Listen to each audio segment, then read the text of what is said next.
The linen felt stiff and cool beneath my forearms, a pristine white landscape under the soft glow of the candle.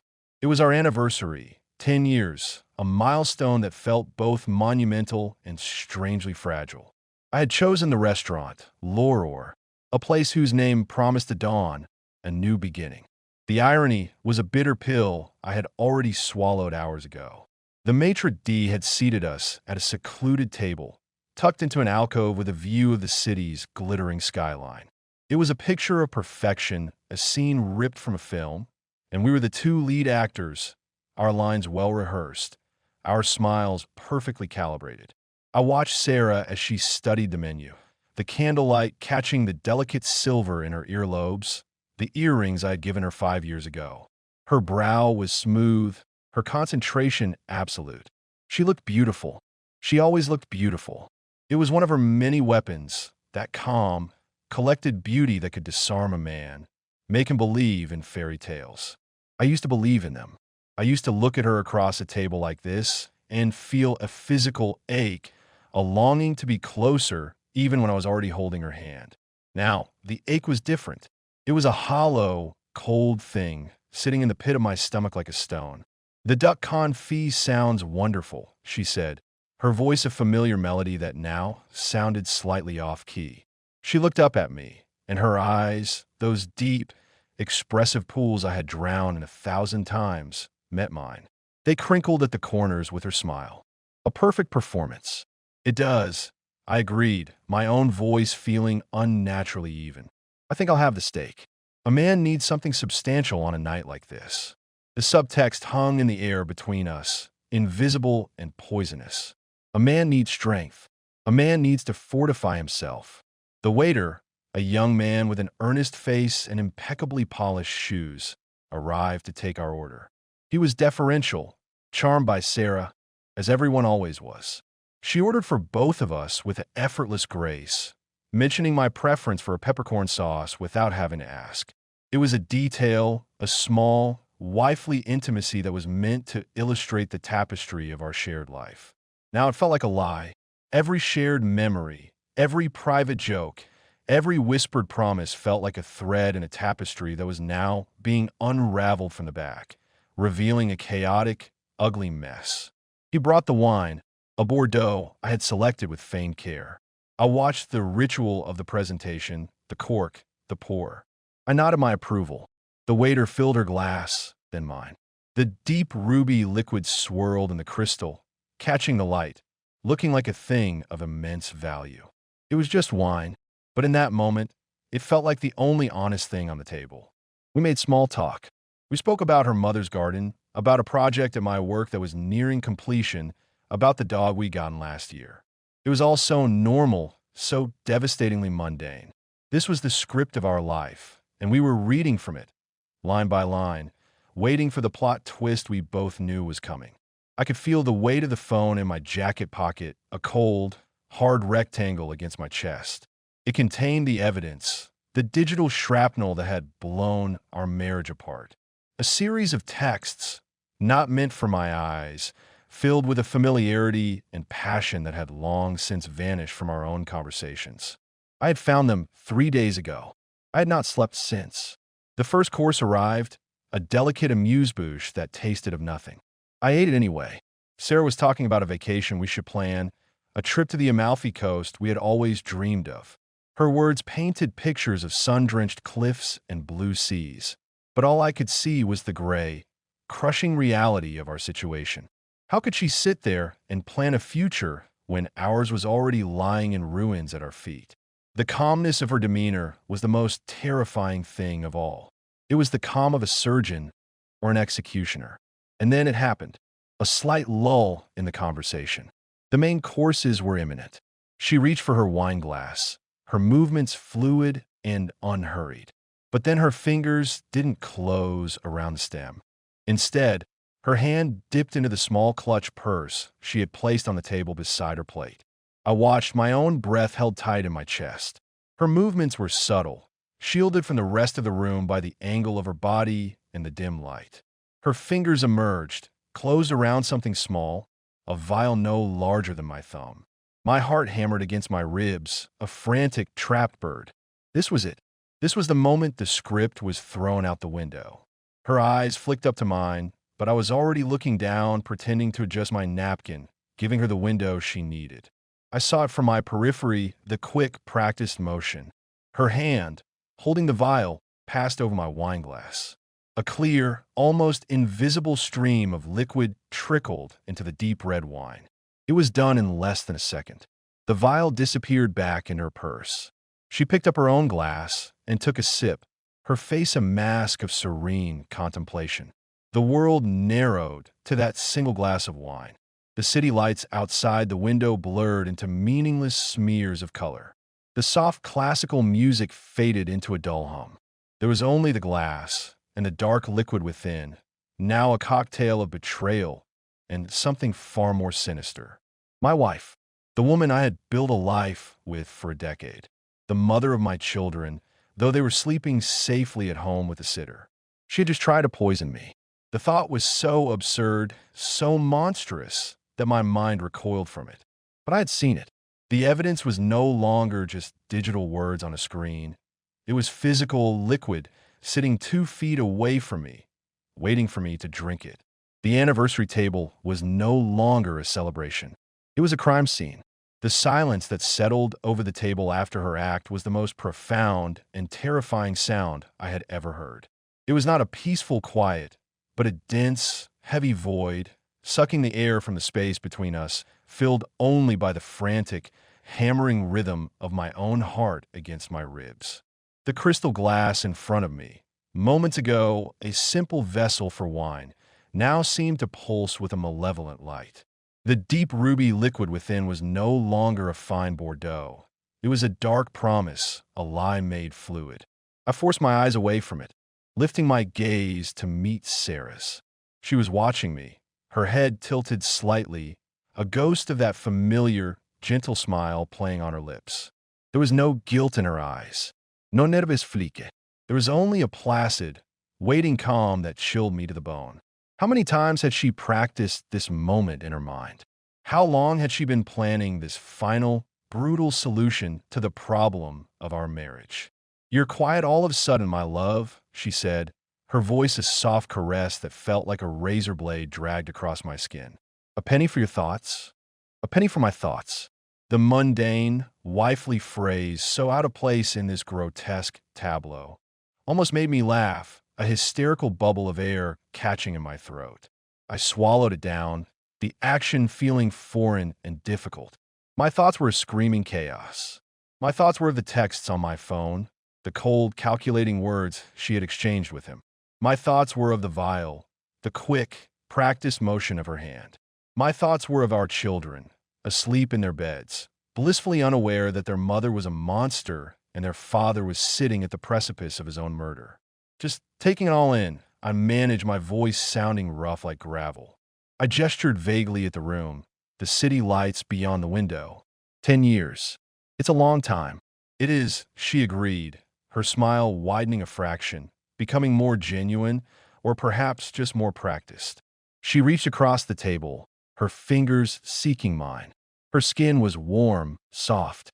I remembered the first time I held that hand, the electric jolt of connection, the sheer, impossible rightness of it. Now, the touch sent a jolt of pure revulsion through me. I had to fight the instinct to snatch my hand back, to wipe my palm on the stiff linen tablecloth. I let my fingers lie still, unresponsive under hers. A dead thing. "The best years of my life," she added, and the lie was so effortless, so beautifully delivered that I almost believed it. It was in that moment that the final piece of the puzzle clicked into place with a sickening, definitive thud. This wasn't a crime of passion. This wasn't a moment of panicked, desperate insanity. This was premeditation of the highest order.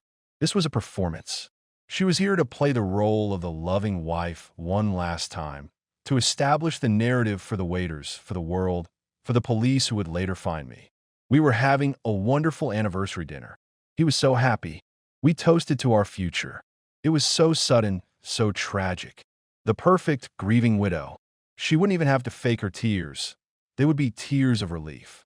The waiter arrived then, a blessed interruption, balancing our main courses with a theatrical flourish.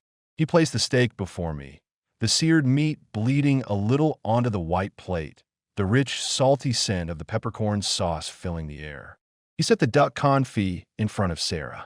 For a moment, we were just another couple, enjoying a luxurious meal. The waiter smiled at us, a smile for the happy anniversary couple. "Can I get you anything else?" he asked. "No," I said, my voice stronger than I expected. "Thank you. Everything is perfect."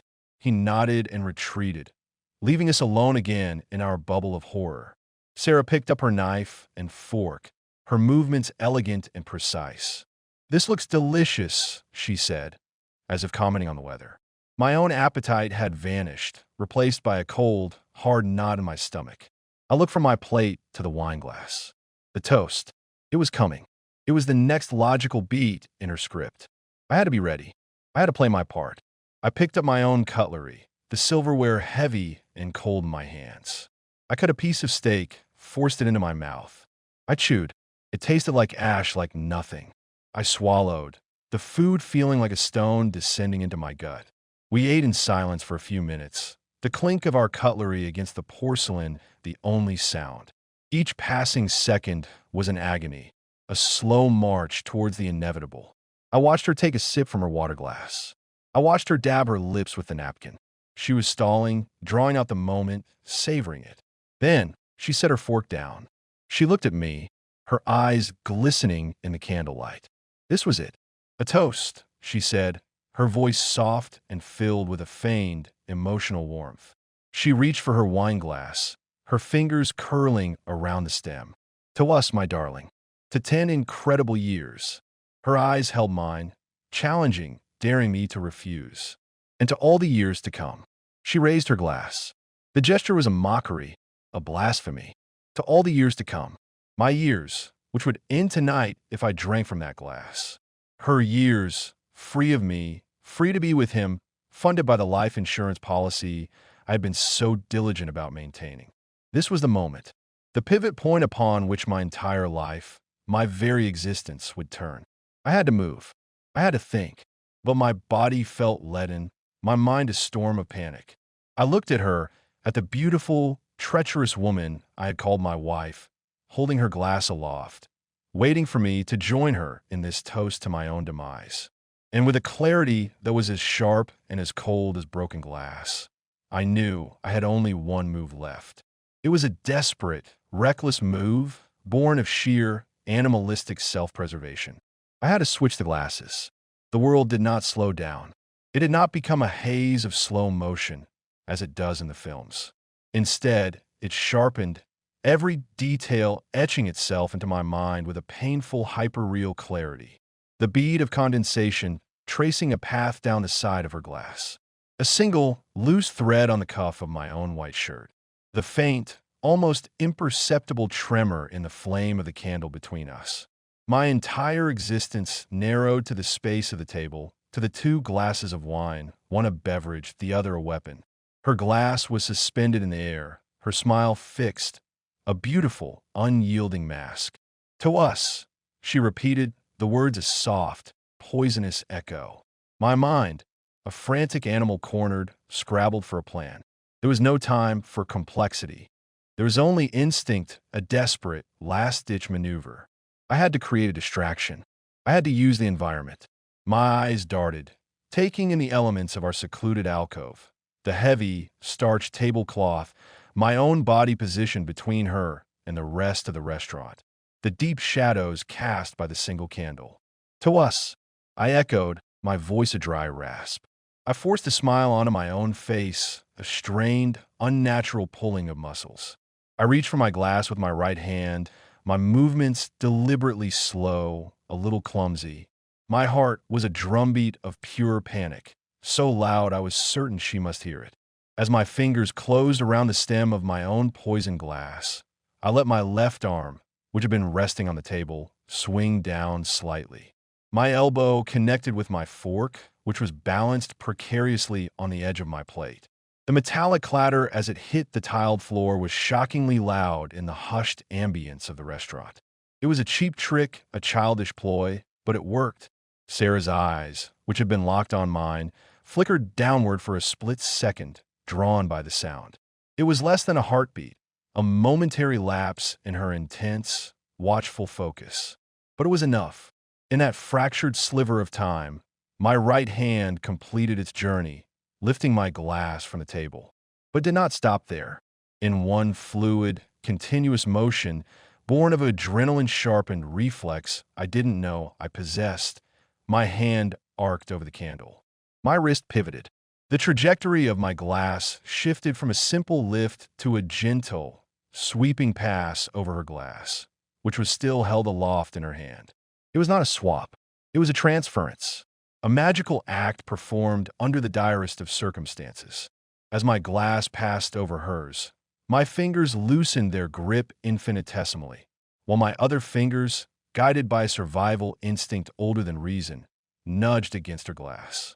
The motion was a blur, a magician's sleight of hand where the stakes were not applause, but my life. The crystal rims did not clink. The liquids did not spill. It was a ghost of a movement, a whisper of deception. When emotion was complete, my hand continued its upward journey, and it was her glass, the clean, safe one, that now rested in my grasp.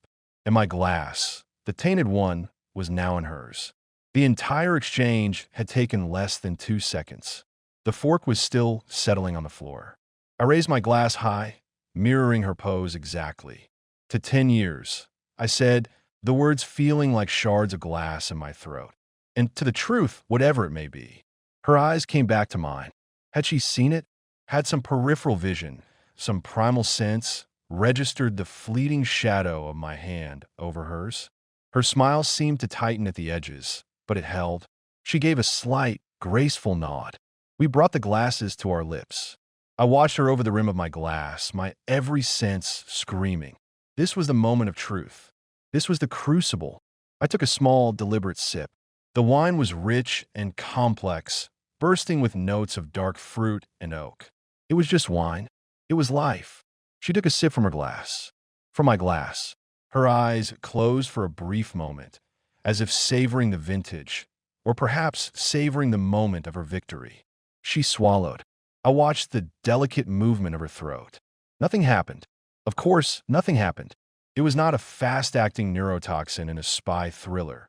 It was likely something that would mimic a cardiac event, something that would take its time, something that would not arouse suspicion in a crowded restaurant. She opened her eyes and smiled at me, a real, genuine smile this time, one that reached her eyes and lit them up from within. It was the smile of a woman who believed she had just won. The relief in that expression was unmistakable. She thought it was done. She thought the problem was solved. Perfect, she murmured, setting her glass down carefully. The wine is perfect, don't you think? I lowered my own glass, placing it back on the table with a steadiness I did not feel. The cool crystal touched the linen. I had done it. I had stolen my life back from her in a single, brazen act of deception. The fear that had been a cold knot in my stomach began to thaw, replaced by something else, something far more dangerous and cold. A grim, calculating fury. Yes, I replied, my voice now eerily calm. I looked at the glass in front of her, the dark liquid inside that was meant for me. Perfect. The wine, now safe in my glass, tasted of nothing. My tongue registered the tannins, the subtle oak, the fruit, but my brain, awash in a cold, clinical fury, stripped it of all pleasure. It was merely liquid, fuel for a body that had just cheated death. The taste that truly filled my mouth was the metallic, coppery flavor of adrenaline and a new, chilling resolve. I was no longer the betrayed husband, the victim.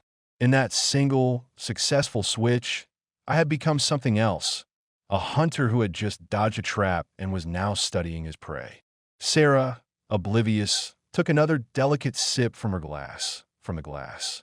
A small, almost imperceptible sigh of contentment escaped her lips. She set it down and picked up her fork, attacking the duck confit with a renewed vigor, as if a great weight had been lifted from her shoulders. And it had. She believed the weight of me was soon to be lifted. You know, she said, her voice light, almost girlish, I was thinking about the lake house. We should go next month. Just the two of us. A real getaway. The audacity of it was breathtaking. She was already scripting the next act, the romantic trip for the grieving widow to remember her dear, departed husband. I looked at her, really looked at her. The candlelight softened the lines of her face, making her look as young and innocent as the day I met her. But I saw the calculation now. I saw the sharp, focused intelligence behind those eyes, an intelligence that had been meticulously planning my end. This wasn't the woman I loved. That woman was a ghost, a memory. This was a stranger, a beautiful, dangerous predator sitting across from me. The lake house. I repeated, my voice flat. That sounds peaceful. It will be, she said, her smile serene. Just the quiet and the water. It will be good for us to reconnect. Reconnect. The word hung in the air, a grotesque joke. My eyes flickered to her glass. How long would it take? What was in it? My mind, now operating with a detached, analytical precision, began running through the possibilities. Something untraceable, something that would look like a natural cause. A heart attack? An aneurysm? She wouldn't want an autopsy to raise questions. She would want a clean, tragic end. We continued to eat. The silence between us was no longer filled with my panic, but with her satisfaction and my cold observation. I played my part, cutting my steak, chewing, swallowing. I was an actor in my own play now, and the script had been rewritten without her knowledge. I took another sip of my wine, the safe wine, and watched her. It began subtly. She reached for her water glass, and I saw it, a slight tremor in her fingers. She withdrew her hand, placing it in her lap, a faint line of confusion appearing between her eyebrows. She took a slow, deliberate breath, as if steadying herself. Is everything all right? I asked, layering my voice with a husband's concern. It was the first line of my new role, the attentive, worried spouse. Yes, of course, she said a little too quickly. She picked up her wine glass again, her knuckles white against the stem. She took a larger gulp this time, as if the wine could steady her nerves. The irony was so thick I could almost taste it. Just a little warm in here. It is a bit close, I agreed, watching her like a scientist watching a specimen. The changes accelerated. A fine sheen of perspiration appeared on her upper lip, glistening in the candlelight. She dabbed at it with her napkin, her movements losing their fluid grace, becoming slightly jerky. Her breathing shallowed. I could see the rapid, fluttering pulse at the base of her throat. David, she said, my name is soft exhalation. There was a note of something new in her voice. Not fear, not yet, but a dawning, uncomfortable awareness. I feel a bit strange. Strange. I kept my tone gentle, probing. What kind of strange? She shook her head, a small, tight motion. Dizzy. It must be the wine. I'm not used to it. We can slow down. I offered, the perfect picture of a caring partner. I gestured to her glass. You've barely touched your steak. Her eyes dropped to her plate, then drifted back to the wine glass. A flicker of something doubt crossed her features. She was a smart woman. She was connecting the dots, but she was connecting them to the wrong conclusion. She thought she was feeling the effects of alcohol too quickly, or perhaps a sudden illness. The true cause, the one she had intended for me, was the last thing she would ever suspect. She pushed her plate away, the porcelain scraping loudly against the table. I need some air. As she said it, she tried to stand. Her legs buckled slightly, and she had to grip the edge of the table to steady herself. The color was draining from her face, leaving a ghastly pallor.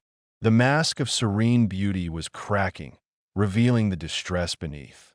Sarah, I said, leaning forward, my voice laced with a convincingly urgent concern.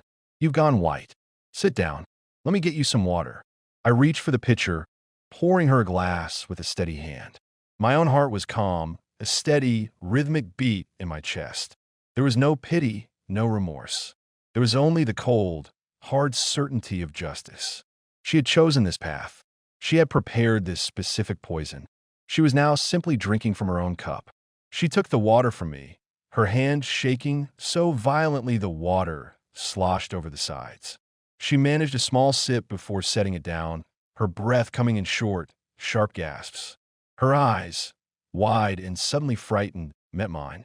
And in that moment, I saw the first horrifying spark of realization. It wasn't a full understanding, not yet. It was a primal, gut-level terror.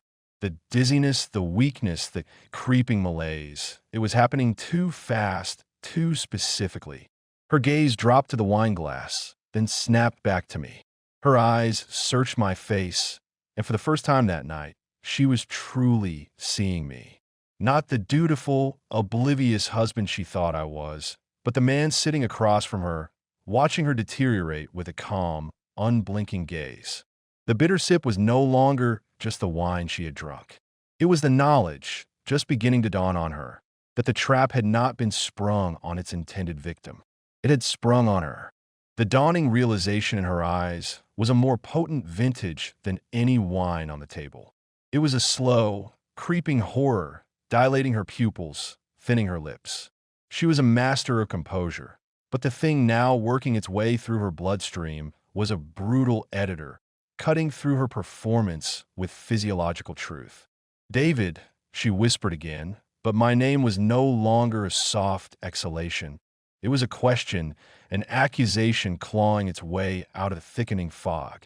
Her hand, still gripping the edge of the table, was white-knuckled. What did you do?" I leaned back in my chair, the picture of calm concern, but I let my eyes answer her. I let the mask of the duped husband fall away, not all at once, but in a slow, deliberate slide. The pretense of worry remained on my mouth, but my gaze was flat, cold, and knowing. "What did I do?" I repeated, my voice low, meant only for her. I let my eyes drift pointedly to the wine glass in front of her, then back to her face. "I'm just sitting here, Sarah, enjoying our anniversary dinner. You're the one who seems unwell." A violent tremor ran through her, a full-body spasm that had nothing to do with the temperature in the room. She understood. The connection was made, a circuit of pure terror closing in her mind. The wrong glass, the clatter of the fork, my unnatural calm. It all crashed down on her. She had poured the poison, but I had directed the toast. You switched." The words were slurred, her tongue seeming too thick for her mouth. She tried to push herself up again, a desperate, lurching motion. "I need a doctor." "A doctor?" I said, my tone one of mild, rational inquiry. "So soon? But you've only had a little wine. You said it yourself. It must be the wine." I was echoing her own lies, her own placations, and throwing them back at her like stones. Each word was a nail in the coffin of her denial. Panic, raw and undiluted, shattered the last remnants of her control. Her breath hitched, becoming a ragged, wheezing sound. The fine sheen on her lip was now a bead of sweat that traced a path down her temple. She looked around the restaurant, her movements jerky, like a marionette with its strings cut. She was seeking an escape, a witness, anything to break the terrifying intimacy of this tableau. "Help!" She tried to call out, but her voice was a papery rustle, barely audible beyond our alcove. The soft music, the murmur of other conversations, the clatter from the kitchen, it all conspired to swallow her feeble cry. I did nothing. I simply watched. I watched as the elegant, composed woman I had married unraveled before me. This was the consequence, not of my actions, but of hers. I was merely the mirror, reflecting back the ugliness she had chosen to unleash. "It's quite a specific reaction, Sarah," I continued, my voice still that infuriating, calm murmur. "For a little too much wine. The dizziness, the sweating, the weakness. It almost looks like something else, something someone might have put in a drink." Her eyes locked onto mine, wide with a terror that was now mingled with a dawning, furious comprehension. She was trapped. She couldn't scream for help without explaining the poison in her system. She couldn't accuse me without confessing her own intent to murder. The perfect crime she had engineered had become her own perfect prison. "You bastard," she choked out, the words laced with a venom that the physical poison could never match. "I'm not the one who brought a vial to our anniversary dinner," I replied, my voice dropping even lower, becoming almost intimate. "I'm not the one who planned to widow themselves tonight. I'm just the husband who noticed." A low moan escaped her, part pain, part utter despair. She slumped forward, her elbows hitting the table, her head dropping into her hands. Her shoulders shook. For a moment, I thought she was crying, but the sounds she made were dry, guttural heaves. The substance was doing its work, coiling through her, tightening its grip. The mask was not just unraveled, it was gone. The beautiful, serene facade had melted away, revealing the raw, terrified, and vicious creature beneath. There was no more performance. There was only the brutal, physical truth of her body failing her, and the even more brutal truth of my complicity in her downfall. She had wanted me dead. I had chosen to let her live with the consequences of that desire. And as I watched her struggle to simply draw her next breath, I knew that in this silent, public battle, the most devastating blow had not been the switch of the glasses, but the removal of my blind love. She was now truly, utterly, and terrifyingly alone. The sound that escaped her was not a word, but a raw, guttural plea for air, for respite, for a reversal of the irreversible. She clawed at her throat, her perfectly manicured nails scraping against the delicate skin. The other diners were still oblivious, lost in their own worlds of murmured romance and business talk, but the bubble of our secluded horror was beginning to leak. A woman at a nearby table glanced over, her brow furrowed in vague concern at Sarah's slumped posture. This could not continue here. The scene was teetering on the edge of collapsing into public chaos, and a public collapse would mean ambulances, police, questions I was not ready to answer. They would find a vial in her purse. They would analyze the wine. The entire, sordid truth would spill out, and while it might exonerate me of murder, it would bury us all in a different kind of ruin. A public spectacle, a media-feeding frenzy, our children's lives defined by the headline. Wife poisons husband's wine, drinks it herself in bungled anniversary murder. No, she would not rob me of my control a second time. I moved with a purpose that was both decisive and terrifyingly calm. I stood, my chair scraping softly against the tile. I walked around the table to her side. She flinched as I approached, a caged animal seeing its captor. "My wife isn't feeling well," I said, my voice pitched to carry just enough to the concerned woman, layered with a believable, husbandly anxiety. "A sudden migraine. They're debilitating. I need to get her some air." I didn't wait for a response. I slid my arm around Sarah's waist, pulling her to her feet. Her body was limp, uncoordinated, her weight heavy against me. She tried to resist, a feeble push against my chest, but her strength was fading fast. Her muscles were betraying her, just as her mind had. "Let go," she slurred, her breath hot and foul against my neck. "I'm taking you home, my love," I said loudly, for the benefit of anyone listening. Then I leaned in, my lips brushing her ear, and my voice dropped to a venomous whisper only she could hear. "You wanted this to be private, so let's finish this in private." I half walked, half carried her through the restaurant, nodding apologetically at the maitre d'. "The migraine," I said with a pained smile. "I'm so sorry. The bill, please." He, trained for discretion, simply nodded and gestured toward the restrooms, a silent offer of refuge. I ignored him and moved past, toward the swinging door that led to the kitchens. It was the closest, most private space, the only place where the performance could end and the reckoning could begin. The kitchen was a shock of stainless steel, shouting, and chaotic motion after the hushed dining room. The air was thick with the smells of searing meat, reduced sauces, and steam. For a split second, the chaos froze. A sous chef with a handful of parsley stared. A dishwasher halted his sprayer. "My wife is ill," I barked, my voice cutting through the noise with an authority that brooked no argument. "I need a minute. Get out."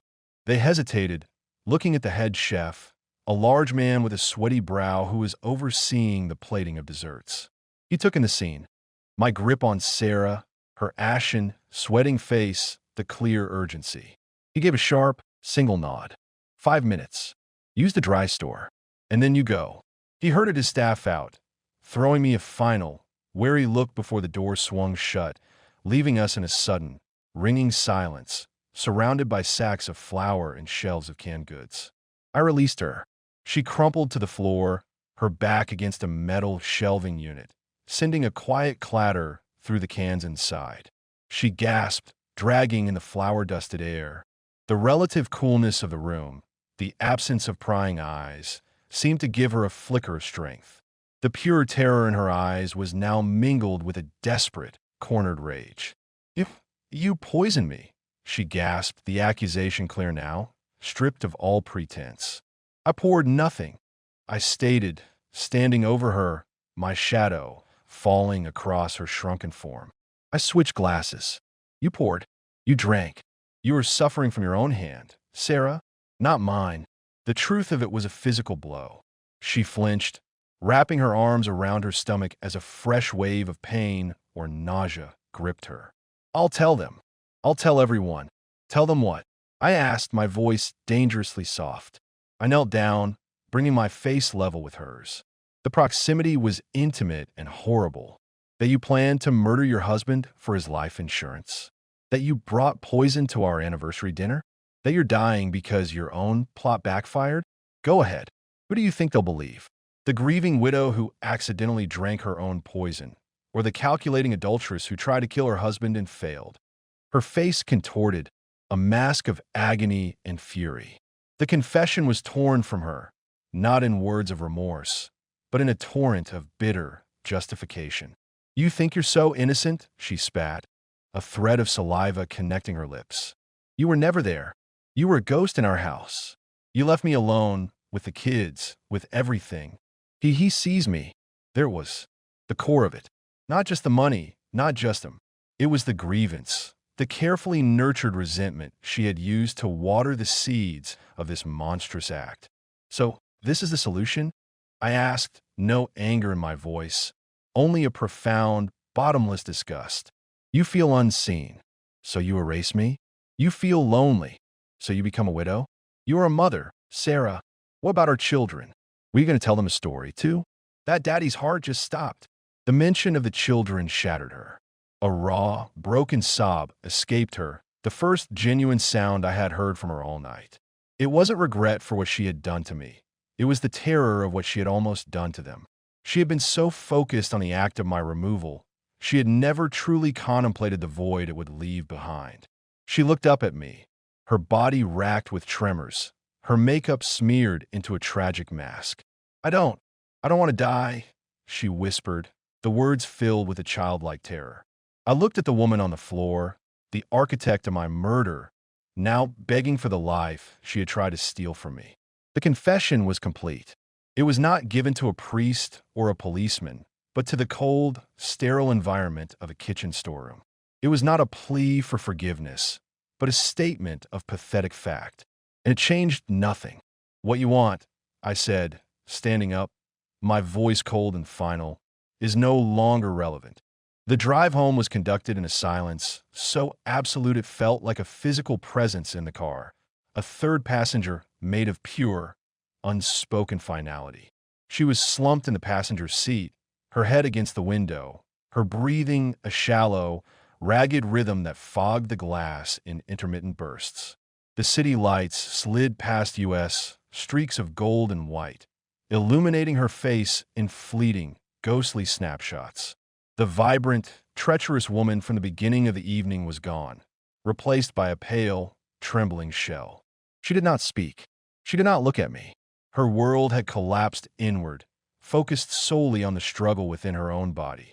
I drove with a robotic precision, my hands at 10 and 2, my eyes on the road. There was no anger left in me, no pity, no triumph.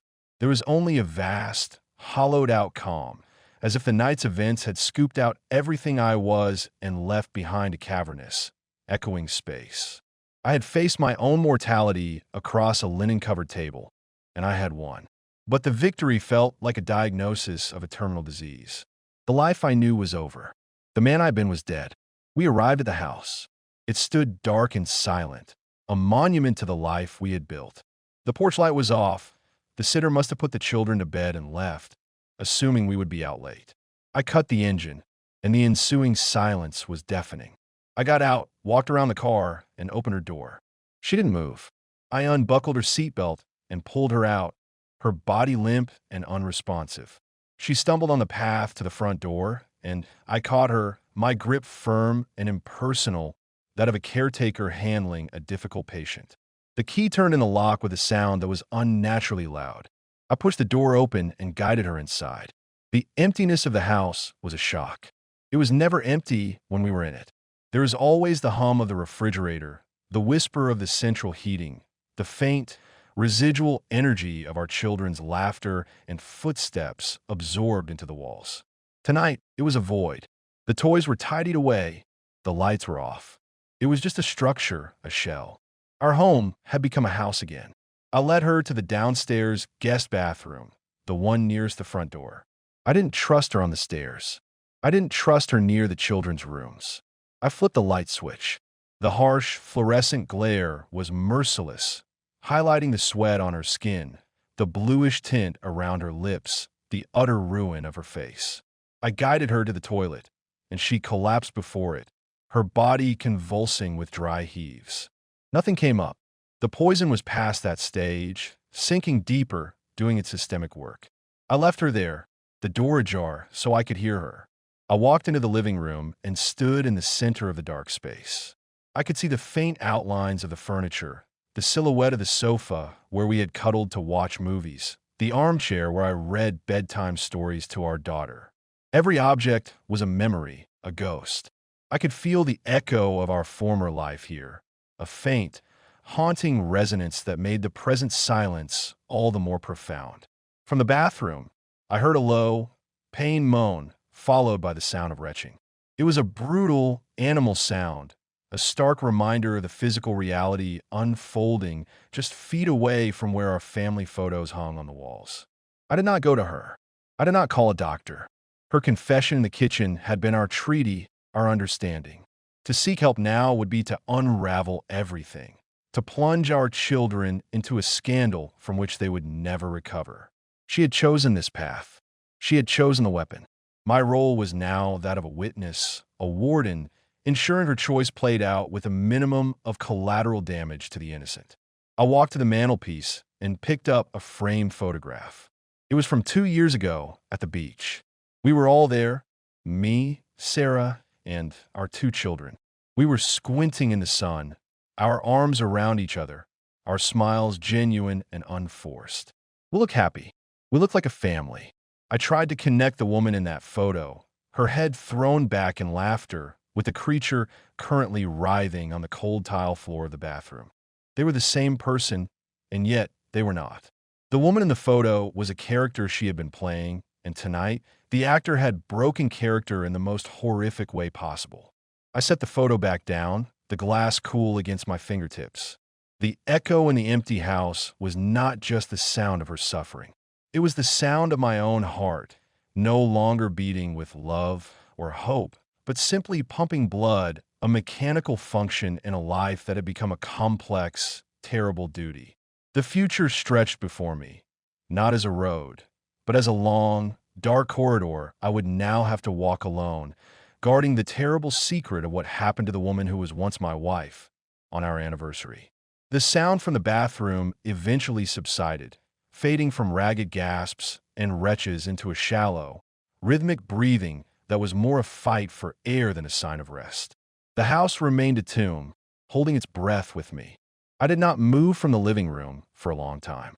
I stood sentinel in the darkness, waiting for the dawn, waiting for the next inevitable act in this tragedy. When the first gray light of morning began to bleed through the windows, staining the edges of the night, I finally stirred. My body was stiff, my mind a numb, scarred-over wound. I walked to the bathroom door and looked inside. She was curled on the floor, her head resting on the cool porcelain of the bathtub. Her eyes were closed. In the weak morning light, she looked pale and strangely small, the elegant lines of her body reduced to a fragile heap. Her chest rose and fell in a slow, labored rhythm. She was alive, but the vibrant, formidable woman was gone, extinguished. What remained was a broken vessel, emptied of her malice, and her life forced both. I did not feel pity. I did not feel hate. I felt a responsibility cold and heavy as lead. This was the mess she had made, and I was now the sole custodian of its cleanup. I moved through the morning with a methodical, detached efficiency. I called the children's school and left a message saying there was a family emergency and they would be out for the day. I called my office and said the same. Then I went upstairs. I stood for a long moment outside their bedrooms, listening to the soft, untroubled sound of their sleep. I pushed open the door to my son's room. He was sprawled out, his covers kicked off, one arm flung over his head. The innocence in that room was a physical ache. It was for him, for his sister, that this performance must continue. I walked to our bedroom, the room that had been ours. I went to her side of the bed, to her nightstand. I opened a drawer. There, beneath a book of poetry and a spare charging cable, was what I was looking for. The vial. Small glass and now empty. I picked it up, holding it between my thumb and forefinger. It was cool and innocuous, a tiny thing to hold so much destruction. This was the final piece of evidence. I went back downstairs. She was still on the bathroom floor, but her eyes were open. They tracked me as I entered, but there was no recognition in them, only a dull, animal exhaustion. She had retreated to a place beyond words, beyond pleas. I didn't speak to her. I walked past her and into the kitchen. I took the Bordeaux bottle from the bag I had brought home from the restaurant. There was still a little left. I poured it into the sink, watching the last of the deep red liquid swirl and disappear down the drain. Then I filled the bottle with water and a little dish soap, swishing it around, cleansing it of its history.